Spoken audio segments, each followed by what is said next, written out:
अगर आप भी चाहते हैं कि ऋषि यादव म्यूजिक का ऑडियो सबसे पहले आप तक पहुंचे तो लाल बटन को दबा कर चैनल को सब्सक्राइब जरूर करें और साथ में बेल आइकन दबाना ना भूलें। ऋषि यादव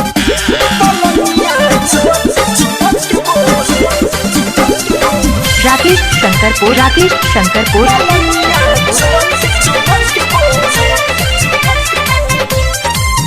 म्यूजिक बाय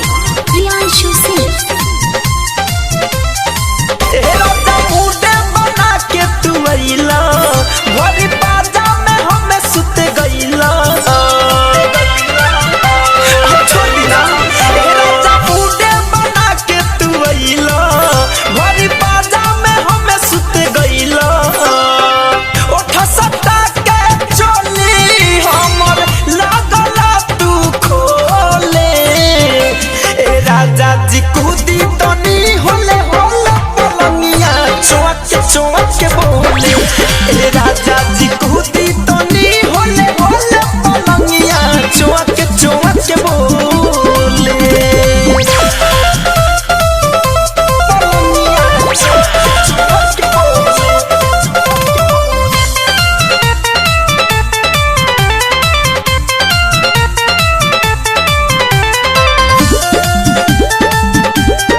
लागता डर दे बजो बना रगर मन बढ़ावता रहो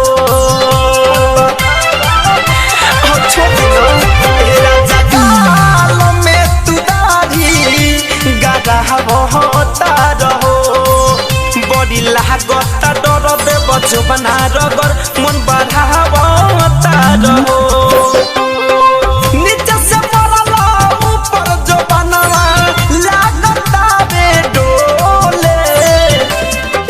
चाची कूदी तनी होले होले पलंगिया चुआ के बोले राजा जी कूदी तनी होले होले पलंगिया चुआ के बोले।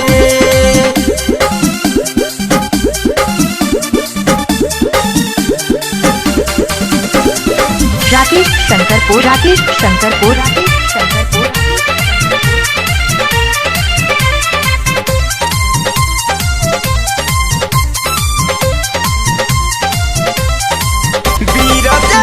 बिहारी पिया तनी दम धरहो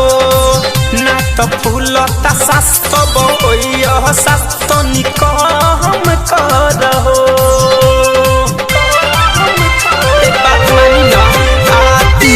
प्रियांशु पिया तनी दम धरहो ना तो फूलता शास्त्र बोइह शास्त्र निकम करहो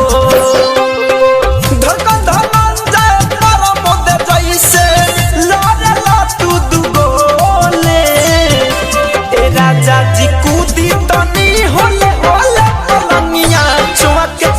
के बोले राजा जी कूदी तनी होले होले पलंगिया चुआ के बोले राजा मुंडे बना के तू अइलो भरी बाजा में हमें सुत गइलो ओठ सटा के चोली हमर लागला तू खोले राजा जी कूदी तनी होले होले पलंगिया चुआ के बोले राजा जी कूदी तनी होले होले पलंगिया चुआ के बोले। www.sriyada.com